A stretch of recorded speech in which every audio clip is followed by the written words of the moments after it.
Hola amigos bibliófilos, en la reseña de hoy vamos a hablar de un libro que nos cuenta los apasionantes comienzos del Imperio Romano.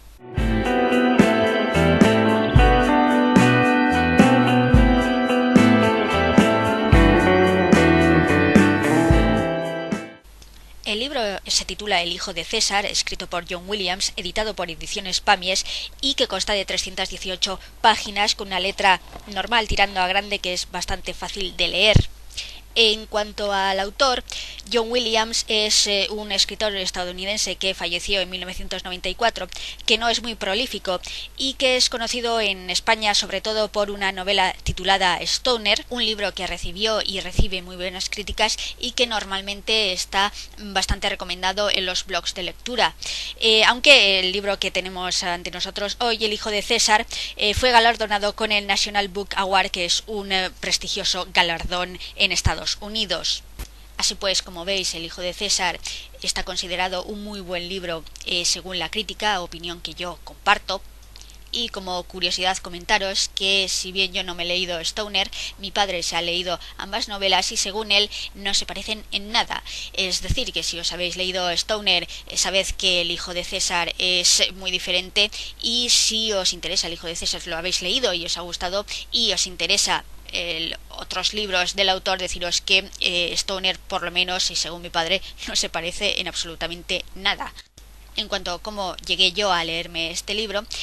pues veréis, yo iba tranquilamente por casa cuando de repente mi padre me emboscó cual maestro Pokémon y enseñándome el libro utilizó la técnica va sobre la historia de la antigua Roma, va sobre la historia de la antigua Roma, y fue súper efectiva. Porque yo tengo una debilidad, a mí me encanta la historia y por lo tanto cualquier libro que versa sobre historia tiene muchas posibilidades de que me va a gustar, a no ser que esté escrita muy mal o sea obra de Dan Brown, que es aún peor. Y vamos, si a una novela histórica le añades el combo de que es una novela de detectives, a ella me has ganado para toda la vida. Pero en este caso El hijo de César es meramente un libro histórico sin ninguna clase de misterio. ¿Y de qué va El hijo de César? Bueno, como el propio título indica,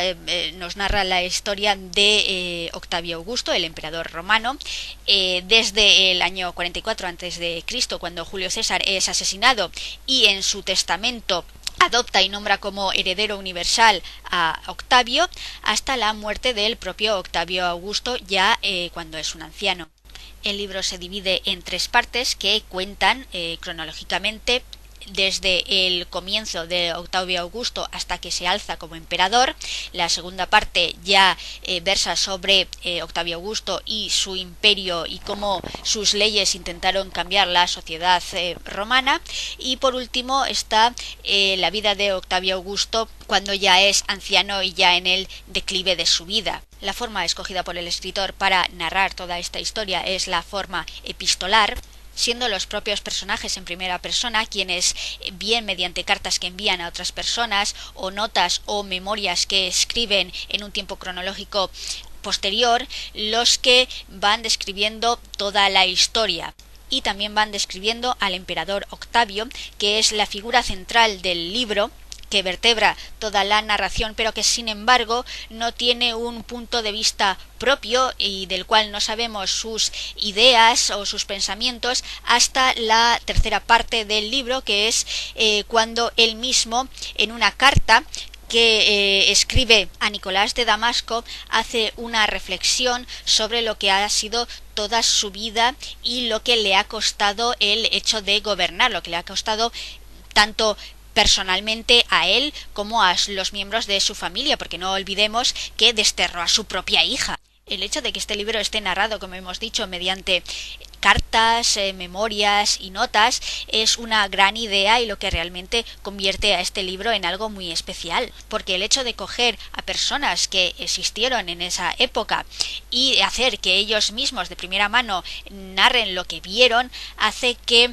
puedas meterte mucho más en la historia e incluso identificarte con sus elecciones, puesto que estamos hablando de la época romana donde la puñalada trapera era un método político perfectamente válido. Y te das cuenta de que ocurrió lo que ocurrió porque se juntaron justo en esa época un grupo de personas extraordinarias que eran muy inteligentes, pero además eran lo suficientemente listas como para saber lo que tenían que hacer en cada momento y que no podían dejarse llevar por los sentimientos. Claro que estamos hablando de los romanos, y los romanos precisamente sentimentales no eran, porque la novela te deja bien claro que el matrimonio, por ejemplo, era un instrumento político. Uno se casaba para poder ascender en la sociedad y para tener más poder e influencia, pero no realmente por amor, algo que tendrá consecuencias dramáticas en cierta parte de la novela. Además, si sabes un poco de historia, las cartas tienen un punto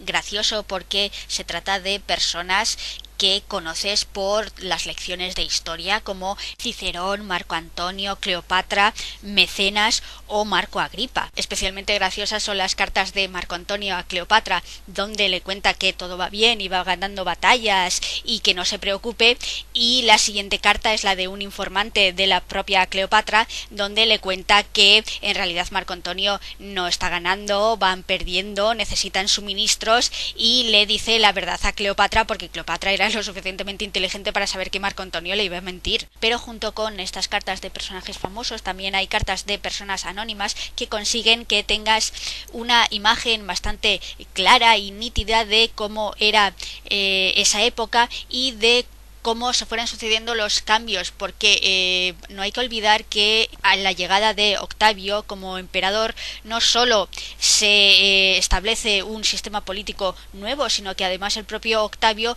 trató de cambiar la sociedad mediante leyes relativas a la moral. Y es curioso que, pese a que el propio autor lo indica en unas notas antes de iniciar la novela, que hay algunos datos y algunas fechas que son inexactas y que las ha escrito de esta manera para poder darle más dramatismo a la novela, lo cierto es que el texto es bastante objetivo y tampoco se desvía mucho de lo que fue la realidad histórica, de manera que, pese a que el propio John Williams admite que hay algunas cosas sacadas de su imaginación que él ha escrito así para tener más una verdad literaria más que una verdad histórica, comparado con otros autores que escriben sobre el mismo tema, parece como si John Williams hubiera escrito un documental. Vamos, que la larga lista de autores que han escrito sobre la época romana y se han inventado cosas, John Williams es el que se ha inventado menos o cosas menos graves. Si os apetece y tenéis tiempo, podríais hacer una comparación entre el hijo de César y Yo Claudio para saber lo mucho que Robert Graves se saca básicamente de la punta del nabo. En definitiva, El hijo de César es una novela que me ha encantado y la recomiendo a cualquiera que esté interesado en temas históricos y a los que les guste leer una buena novela. Incluso podría recomendárselo a personas que no son muy aficionadas a la historia, porque el libro es realmente entretenido. Por supuesto, si lo que queréis es leer una novela de terror o una de detectives o una novela de ciencia ficción que verse sobre una distopía en la que las lavadoras se han alzado con el poder y ahora obligan a todas las personas a lavar la ropa en ríos, pues entonces esperad a otro momento para leer este libro.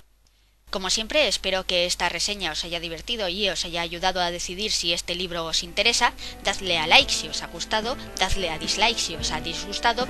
cualquier comentario respetuoso es bienvenido, y con esto me despido hasta la próxima vez.